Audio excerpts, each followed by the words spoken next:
আলাপ কণ্ঠ, গল্পের সুরে জমজমাট রাত। জানো মা, স্কুল থেকে আমাদের শান্তিনিকেতন নিয়ে যাবে। শান্তিনিকেতন? হ্যাঁ, 3 দিনের জন্য। 3 দিন? বিষয়টা অনুসুয়ার কাছে কিরকম কিরকম লাগে। জিজ্ঞেস করলো, সবাইকে 3 দিনের জন্য শান্তিনিকেতন নিয়ে যাবে? না, সবাইকে নয়। কথাটা একটু ঘুরিয়ে বুবুন বলল, যারা যারা যেতে চায়। তাই বল, কজন আর যাবে?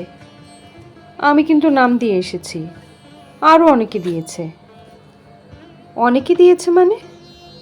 কজন নাম দিয়েছে? তা 20-22 জন।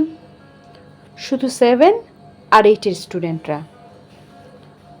একটা স্কুলে 4-5 হাজার স্টুডেন্ট, তার মধ্যে মাত্র 20-22 জন যাবে। তার মানে কেউই যাবে না, তোকেও যেতে হবে না। এই বয়সের ছেলেরা দল বেঁধে বাইরে গিয়ে কি না কি কাণ্ড ঘটাবে, তার কিছু ঠিক আছে? ভুবন কিছুক্ষণ স্তম্ভিত হয়ে তাকিয়ে থাকে মায়ের দিকে, তারপর বলল, তুমি না বললেও বাবা নিশ্চয়ই না বলবে না। বাবা আসুক, আমি শিওর রাজি করিয়ে নিব। একটা ভলভো বাস হায়ার করা হচ্ছে, 2জন আন্টি নিয়ে যাবে আমাদের। কত প্রোগ্রাম ওখানে! গোটা শান্তিনিকেতনের বাড়িগুলো দেখাবে, ট্রাইবালদের গ্রামের কালচারাল প্রোগ্রাম দেখাবে, কটেজ ইন্ডাস্ট্রি দেখাবে। অনুসুয়া তখনও জোর দিয়ে বলছে, মাত্র 2জন আন্টির ভরসায় এতগুলো ছেলে যাবে? এই বয়সের ছেলে সব। তোকে তো সব বাড়িগুলো দেখিয়ে এনেছি সেবার, কিন্তু ট্রাইবালদের নাচ গান কি দেখিয়েছ? এতগুলো ছেলে নিয়ে ট্যাকেল করতে পারবে টিচাররা? শুধু কি ছেলেরা যাবে? মেয়েরাও তো যাচ্ছে। মেয়েরাও যাচ্ছে? অনুসুয়ার কাছে অবিশ্বাস্য মনে হয়। বলল, ছাড়ছে ওদের বাবা মা? হ্যাঁ, এর মধ্যে 7-8 জন নাম দিয়েছে, আরও দেবে বলেছে। অনুসুয়া গুম হয়ে থাকে। মাত্র 13 বছর বয়স বুবুনের। আজকাল নিজের ব্যাপারে নিজেই সিদ্ধান্ত নিতে শিখেছে, মায়ের কথা শোনার প্রয়োজন মনে করে না।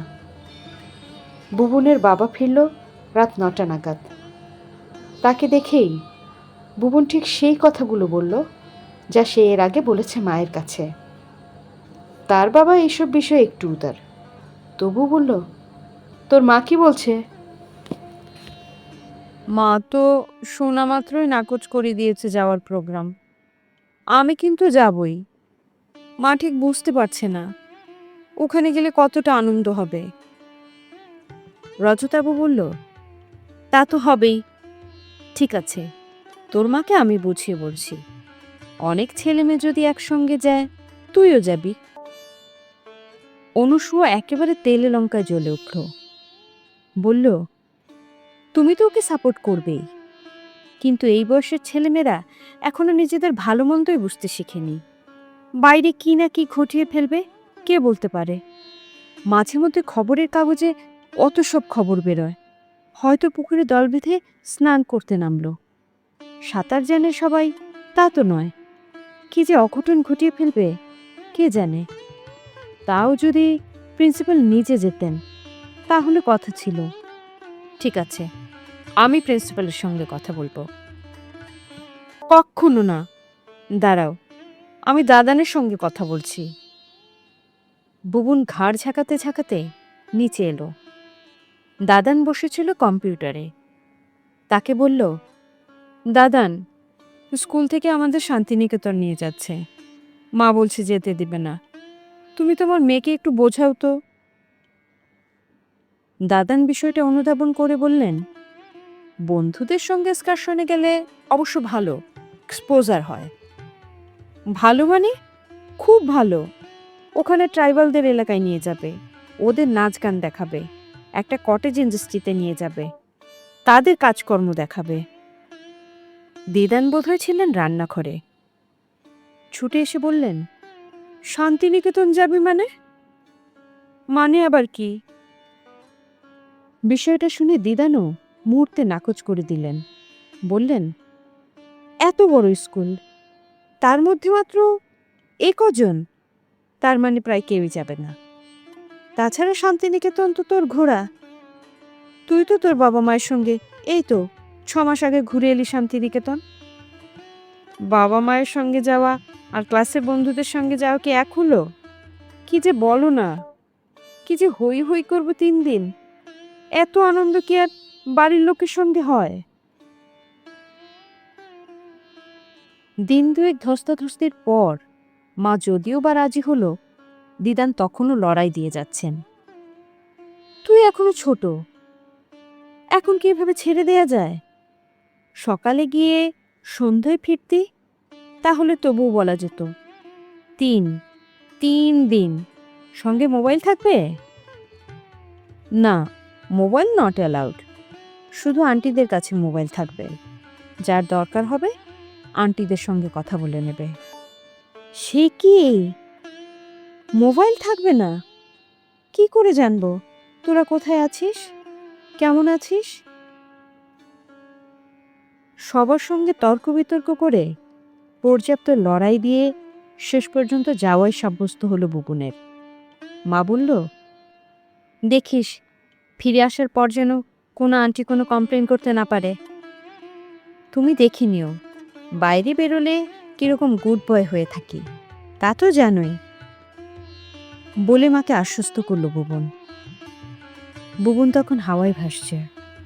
কিট ব্যাগে গুছিয়ে নিল জামা প্যান্টের সেট, 3টে গেঞ্জি, 1 জোড়া চুটি, ব্রাশ আর পেস্ট, সঙ্গে নিল গান শোনার সরঞ্জাম। হাওয়ায় ভাসবে বা নাই কেন, সঙ্গে যাচ্ছে তারই 2 বেস্ট ফ্রেন্ড ঋষভ আর অর্ক। তাছাড়া আরও কয়েকজন যাচ্ছে যাদের সঙ্গে তার তারে মেলে, সৌরভ, কুণাল, প্রতিম। তাছাড়া যাচ্ছে প্রার্থনা, জয়িতা, বর্ণিলী, ওরাও তাদের ভালো বন্ধু। ভলভো বাসটা খুবই আরামদায়ক, বেশ জোরে ছুটে। তাদের সঙ্গে যাচ্ছে একজন আঙ্কেল, তার উপর দায়িত্ব খাওয়ানোর। তিনি রাস্তায় কিছু ব্রেকফাস্ট দিলেন। বাড়িতে খাওয়া নিয়ে বুবুনের খুব খুঁতখুঁতানি, কিন্তু বাইরে বেরিয়ে খাওয়াটা এখন কোনো ব্যাপারই না। এখন শুধু বন্ধুদের সঙ্গে গল্প আর গল্প। মাত্র 4.25 ঘন্টায় ভলভো তাদের পৌঁছে দিল শান্তিনিকেতনে। বড় একটা গেস্ট হাউস ঠিক করা হয়েছে তাদের 22 জনের থাকার জন্য। না, 22 জন তো আসেনি, একজন কম। একজন শেষ মুহূর্তে যাওয়া বাতিল করেছে। দোতলার একদিকে 2টো বড় বড় ডরমেটরি, তাদের 10 জন ছাত্রের জন্য, আর অন্যদিকেও 2টো বড় ডরমেটরি, সেখানে থাকবে ছাত্রীরা। সারাদিন একসঙ্গে হইচই করা, খাওয়া, ঘোরা। শুধু রাতে ঘুমের জন্য আলাদা হয়ে যাবে 4 ঘরের বোর্ডাররা। সে তো মাত্র কয়েক ঘন্টার ঘুম। ভুবন তার রুমমেট হিসেবে পেল প্রতিম, অর্ক আর ঋষভকে। আরও একজন এলো, প্রান্তিক। প্রান্তিক ঠিক ওদের নিকট বন্ধু নয়, সে একটু কথা কম বলে, লাজুক ধরনের। তবু বাইরে এসে তো সবার সঙ্গে আরো বেশি চেনা জানা হয়, কম বন্ধু হয়ে যাবে নিকট বন্ধু। পাশাপাশি 5টা বিছানা, প্রত্যেকটা বিছানার পাশে একটা করে ছোট টেবিল, তাতে নিজেদের জিনিসপত্র গুছিয়ে রাখা যায়। ঘরের ভিতর যখন সবার সিট দখল হয়ে গেল, পাশাপাশি সিট নিল বুবুন, অর্ক, ঋষভ, কুণাল। 5ম জন প্রান্তিককে ওরা একেবারে কোণের দিকের জানলার ধারে ঠেলে দিল, যাতে তাদের 4 বন্ধুর সিট পড়ে পাশাপাশি। অনেক রাত পর্যন্ত হই হুল্লোড় চলবে। সেখানে একজন লাজুক ছেলে থাকলে তো একটু অসুবিধা হবেই, কিন্তু প্রান্তিক এই ব্যবস্থায় ঠিক খুশি হলো না। হঠাৎ বলল, এই ঋষভ, আমাকে একটু মাঝখানের দিকে দিবে? ঋষভ একটু অবাক হলো। কেন? জানলার ধারের সিটটাই তো সবচেয়ে ভালো। মাঝরাতে ফুরফুর করে হাওয়া আসবে, ঘুম হবে দারুণ। না মানে, প্রান্তিক ইতস্তত করে। তোরা কেউ শোনা ওখানে, তোদেরও ভালো ঘুম হবে। ভুবন বলল, আরে আমরা কেউ রাতে ঘুমাবো না, আমরা 4 জন সারা রাত জেগে জেগে গল্প করব বলেই না তোকে ধারের দিকে দিয়েছি। তুই ভালো ছেলে, একধারে থাকাই তো ভালো। না মানে, আমার আবার একটু ভূতের ভয় আছে। ভূতের ভয়? ভুবন হেসে ওঠে। ভূত বলে আবার কিছু আছে নাকি? না মানে, জানলার ধারে শুলে যদি।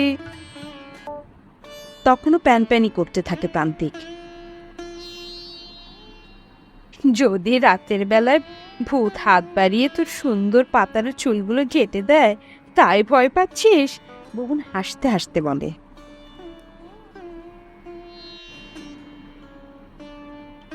অর্ক আরো এক ধাপ এগিয়ে বলল, ভূতেরা তো পাতার চুল ঘেটেই ক্ষান্ত হয় না, ওরা তো গলা টিপে দেয়, তাই না প্রান্তিক? প্রান্তিকের গলার স্বর একেবারেই রুদ্ধ হয়ে যায়। বলল, আমাকে বরং ওই পাশের ধারটা দে না, ওদিকে জানলাটা তো বন্ধ আছে দেখছি। তাহলে আয়, তাই আয়। তৎক্ষণাৎ প্রান্তিক তার কিটব্যাগ নিয়ে চলে যায় ওপাশে। ওখানে ছিল ভুবন। সে চলে এলো খোলা জানলার ধারে। ভুবন তার জিনিসপত্র আবার গুছিয়ে ঠিক করে রাখতে রাখতে বলল, ভূত যদি গলা টিপে ধরে, তবে আমার গলায় টিপো। কি বল প্রান্তিক? প্রান্তিক কিছু বলে না, চুপ করে নিজের জিনিসপত্র তার পাশের টেবিলে গোছাতে থাকে। তাকে নিজের মতো থাকতে দিয়ে বুবুনরা ব্যস্ত হয়ে পড়ল নিজেদের মধ্যে গল্প গুজবে। এইদিকে আন্টিরা তাড়া দিয়ে গেল সবাইকে, যাতে তারা স্নান করে প্রস্তুত হয়ে নেয় লাঞ্চের জন্য। লাঞ্চ খেয়ে তারা বেরিয়ে পড়ল তাদের প্রোগ্রামে। 2 আন্টি খুবই সিরিয়াস। তারা আগে থেকে যোগাযোগ করে এসেছে এখানকার সবার সঙ্গে, যাতে সবকটা প্রোগ্রামই সম্পূর্ণ হয় সুষ্ঠুভাবে। সত্যিই তো, তারা কখনো এভাবে আদিবাসীদের পাড়ায় যায়নি, তাদের নাচ গান দেখেনি বা শোনেনি। অর্কদের বাড়িটা আবার গানের বাড়ি। তার মা মাসিরা খুব ভালো গান জানে। সে নিজেও মায়ের কাছে একটু একটু গান শেখে। বলল, দাঁড়া, এদের গানটা টেক করে নিই, একদম অন্যরকম সুর, তাই না? মাকে বলবো আমাকে গানটা তুলে দিতে। সারাদিন খুব হই হুল্লোড় করে রাতে হোস্টেলে ফিরে অর্ক ফিসফিস করে বলল, বুঝলি, আজ আর কাল রাতে প্রান্তিককে নিয়ে একটু মজা করব, যখন জানা গেছে ও ভূতের ভয় পায়। রাতের খাবার পর আন্টিরা বললেন তাদের যার যার ঘরে চলে যেতে। অর্ক হঠাৎ গলা নামিয়ে বলল ঋষভ আর ভুবনকে। বলার সময় বারবার ওর চোখ ছুঁয়ে যাচ্ছিল প্রান্তিকের দিকে। প্রান্তিক খেয়াল করছিল দৃশ্যটা। অর্কর কথা শুনে ভুবন যখন হেসে উঠল, হঠাৎ প্রান্তিক করল, তোরা কি আমাকে নিয়ে কিছু বলছিস? অর্ক বলল, না, ও কিছু না। তবুও ঋষভ ফিক ফিক করে হাসছে দেখে প্রান্তিক বলল, বল না কি বলছিস? অর্ক বলল, যেখানে বাঘের ভয় সেখানেই নাকি সন্ধে হয়। তোর ভূতের ভয়, আর এই ঘরেই কিনা একটা লোক সুইসাইড করেছিল। সুইসাইড? প্রান্তিক লাফিয়ে ওঠে। কোথায় করেছিল? কি জানি কোথায়, কিন্তু এ নিয়ে বেশি ভাবিস না। আমরা সারা রাত জেগে থাকবো। যদি ভূত আসেও, আমরা তার সঙ্গে গল্প করে ভুলিয়ে রাখবো, যাতে তোর দিকে যেতে না পারে, বুঝলি? প্রান্তিক বড় বড় চোখ করে তাকিয়ে থাকে ভুবনদের দিকে। ভুবন বলল, যদি ভূত আসে সত্যি একটা মজা হবে, কিন্তু আমার মা ছোটবেলা থেকেই শিখিয়েছে ভূত বলে কিছু নেই। যদি এখানে এসে সত্যিই ভূতের দেখা পাই, তাহলে বাড়ি ফিরে একটা ভালো প্রাইজ পাওয়া যাবে নিশ্চিত। রাইস? প্রান্তিক বুঝতে চেষ্টা করলো বুবুনের কথা। হ্যাঁ, মা আমাকে বারবার বলেছে যদি আমি কখনো ভূত দেখতে পাই তাহলে মা আমাকে বড় একটা প্রাইজ দেবে। আমি যেরকম প্রাইজ চাইবো সেই রকম। যাক, এতদিনই সেই প্রাইজটা পাওয়া যাবে। ভূতের গল্প করতে করতে রাত হয়ে আসে। ইতিমধ্যে তাদের কথার আওয়াজ পেয়েই বোধহয় আন্টিরা একবার ঢু দিয়ে গেল তাদের ঘরের দিকে। কিন্তু তারা তো সবাই যে যার বিছানায়। আন্টির চোটের শব্দ শুনতে পেয়েই চোখ বুজিয়ে ফেলল, যেন কি ঘুমিনা ঘুমাচ্ছে। তা সত্যি সত্যি ওরা ঘুমিয়ে পড়ল অতঃপর। ভোরে ঘুম ভাঙতেই দেখল প্রান্তিক তার বিছানা গুছিয়ে উঠে পড়ছে। তার সঙ্গে মজা করতে অর্ক জিজ্ঞেস করল, কিরে প্রান্তিক, কাল রাতে ভূত কি এসেছিল? প্রান্তিক মাথা নাড়ে, না বোধহয়। বোধহয়?